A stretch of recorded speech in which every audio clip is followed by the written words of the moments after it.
ఒక అందమైన ఉదయం చిన్న అమ్మాయి మోక్ష నిద్రలేచింది. ఆమె తన పింక్ ఫ్రాక్ వేసుకుని తోటలోకి వెళ్ళింది. మోక్ష పూలను చూసి నవ్వుతూ చెప్పింది, గుడ్ మార్నింగ్ పూలు.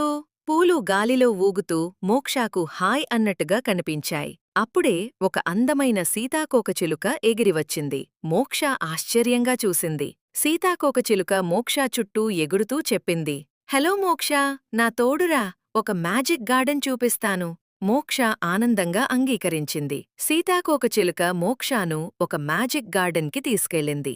అక్కడ పూలు నాట్యం చేస్తున్నాయి, పక్షులు పాటలు పాడుతున్నాయి, కుందేళ్లు దూకుతున్నాయి. మోక్ష చాలా సంతోషంగా నవ్వింది. అక్కడ ఒక చిన్న పక్షి బాధగా కూర్చుంది. మోక్ష అడిగింది, నువ్వెందుకు బాధగా ఉన్నావో?